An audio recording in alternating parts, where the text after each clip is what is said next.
زمین کے اوپر عاجزی کے ساتھ رہنا سیکھ لو، زمین کے نیچے سکون سے رہ پاؤ گے۔ گناہ کو پھیلانے کا ذریعہ بھی مت بنو، کیونکہ ہو سکتا ہے آپ تو توبہ کر لو، پر جس کو آپ نے گناہ پر لگایا ہے وہ آپ کی آخرت کی تباہی کا سبب بن جائے۔ اپنی زندگی ایسے جیو کہ اللہ تعالیٰ کو پسند آ جائے۔ دنیا والوں کی سوچ تو روز بدلتی رہتی ہے۔ مصروف زندگی نماز کو مشکل بنا دیتی ہے، لیکن نماز مصروف زندگی کو بھی آسان بنا دیتی ہے۔ غیر ضروری تنقید وہ تلوار ہے جو سب سے پہلے خوبصورت تعلقات کا سر قلم کرتی ہے۔ انسان کا دل توڑنے والا شخص اللہ کی تلاش نہیں کر سکتا۔ انسان کی اصل موت تب ہوتی ہے جب وہ کسی کے دل سے نکلتا ہے۔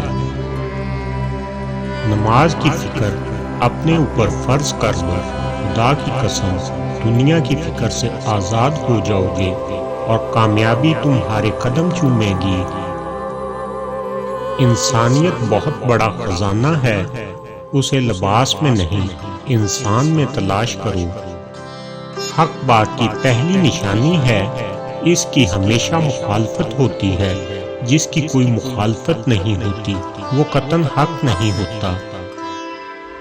لوگوں کو دعا کے لیے کہنے سے زیادہ بہتر ہے ایسے عمل کرو کہ لوگوں کے دل سے آپ کے لیے دعا نکلے۔ تحمل اختیار کرو، اپنے دشمن پر غلبہ پالو گے۔ اگر کوئی آپ کی فکر کرتا ہے تو اس کی قدر کرو، کیونکہ دنیا میں تماشائی زیادہ ہیں اور قدر کرنے والے بہت کم۔ لفظ انسان کے غلام ہوتے ہیں، مگر صرف بولنے سے پہلے تک، بولنے کے بعد انسان اپنے الفاظ کا غلام بن جاتا ہے۔ کسی انسان کی خوبی کو پہچانو تو اسے بیان کرو، لیکن اگر کسی کی خامی مل جائے تو یہاں تمہاری خوبی کا امتحان ہے۔